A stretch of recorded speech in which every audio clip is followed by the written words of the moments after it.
Chapter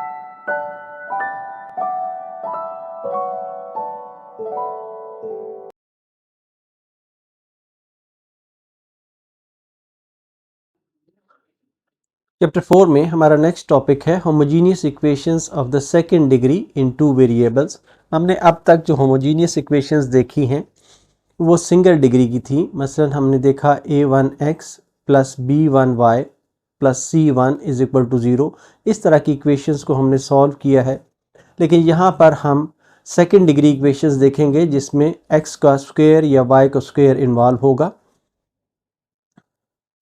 हम suppose करते हैं इसके लिए कि हमारे पास दो स्ट्रेट लाइन की इक्वेशंस हैं a1x plus b1y plus c1 is equal to 0 और दूसरी है a2x plus b2y plus c2 is equal to 0। इन दोनों इक्वेशंस को अगर हम मल्टीप्लाई करें तो हमें एक इक्वेशन ऐसी मिल जाती है जो सेकंड डिग्री की होमोजीनियस इक्वेशन होगी। इन्हीं को अगर हम मल्टीप्लाई करें और मल्टीप्लाई करके हमारे पास रिज़ल्ट आ जाता है ax स्क्वेयर प्लस 2hxy, ये सिंप्लीफाई करके आया है, plus by square plus 2gx plus 2fy plus c is equal to 0। ये सेकंड डिग्री होमोजीनियस इक्वेशन की एक जनरलाइज्ड फॉर्म है। लेकिन यहाँ पर हम ये जनरलाइज्ड फॉर्म स्टडी नहीं करेंगे। इसमें x इंटरसेप्ट और y इंटरसेप्ट दोनों मौजूद हैं। ये ओरिजिन से पास कर रही है या नहीं कर रही, दोनों सूरतें इसमें हैं। यहाँ पर ज़रूरी है कि a जो है ये इक्वल टू 0 ना हो या b जो है वो इक्वल टू 0 ना हो।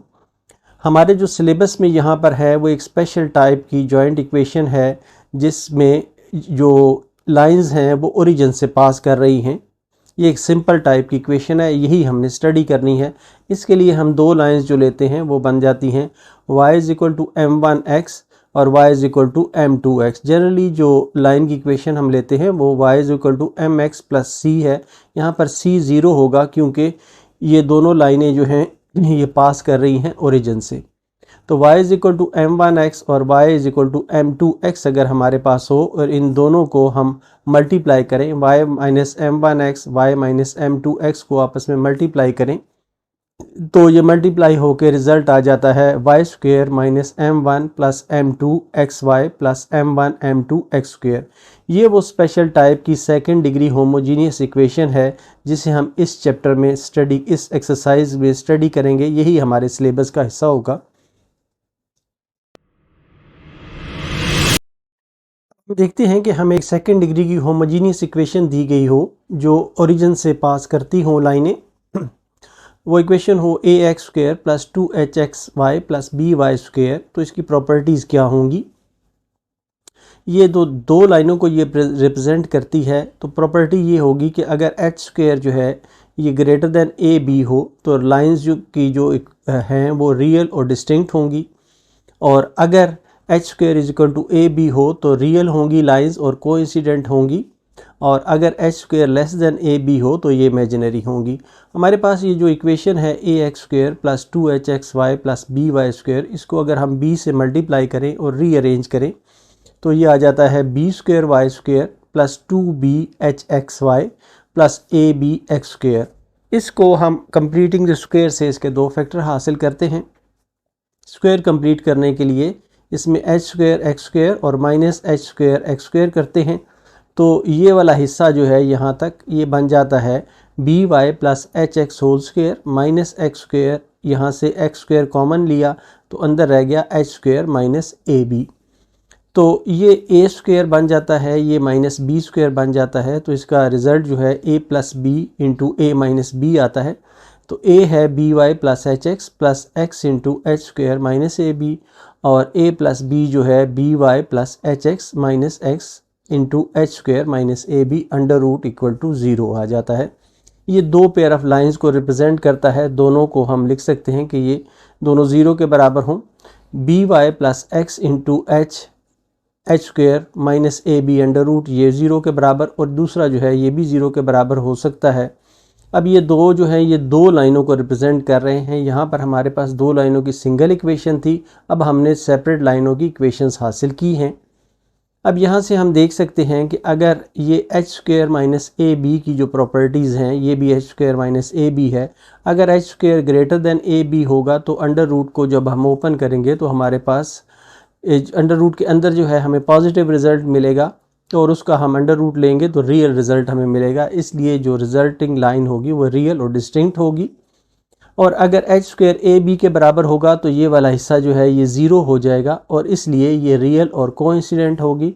और H square less than A B होगा तो ऐसी सूरत में अंडर रूट के अंदर माइनस का रिज़ल्ट आ जाएगा और उसमें आयोटा आ जाएगा, इसलिए हम इसको कहेंगे कि ये एक इमेजिनरी रिज़ल्ट होगा।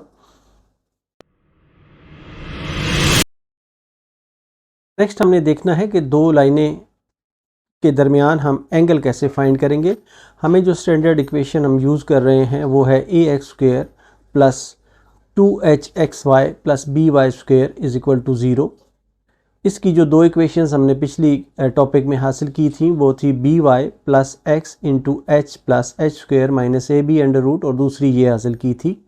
अब इन इक्वेशंस को हम इस तरह लिख सकते हैं कि B Y is equal to minus X into H plus H square minus A B under root, या y is equal to minus H into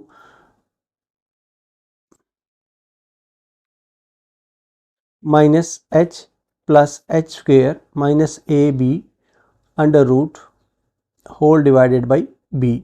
तो ये इस लाइन की स्लोप बन जाती है, ये वाला हिस्सा जो है इंटू एक्स है, तो ये वाला हिस्सा जो है ये इस लाइन की स्लोप बन जाती है।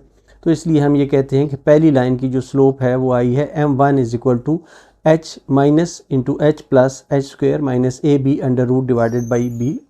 और दूसरी लाइन को इसी तरह अगर हम सॉल्व करें तो m2 की जो दूसरी लाइन की स्लोप आ जाती है उसमें यहाँ पर फ़र्क ये आता है कि यहाँ पर माइनस आ जाएगा, यहाँ पर प्लस आया था।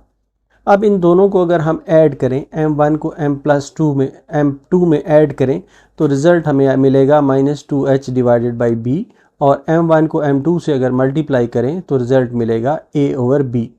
अगर थीटा मेजर ऑफ एंगल हो दोनों के दरमियान 2 और 3 जो लाइंस हमें दी गई हैं इन दोनों के दरमियान अगर थीटा एंगल हो तो टेंजेंट थीटा जो है m1 minus m2 divided by 1 plus m1 m2 होता है।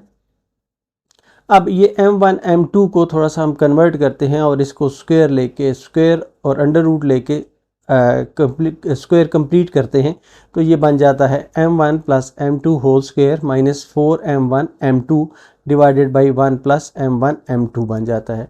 अब हमने ये देखा है कि m1 प्लस m2 जो है ये 2h ओवर b है, इसका अगर हम स्क्वायर लेंगे तो ये 4h square over b square बन जाएगा, और m1 m2 जो है ये a b के बराबर है, 4 से मल्टीप्लाई होकर ये 4a ओवर b बन जाएगा। यहाँ पर 1 प्लस a ओवर b आ जाएगा, इनका एलसीएम लें और कैंसिल करें तो रिज़ल्ट आ जाता है 2 into H square minus A B under root divided by a plus B.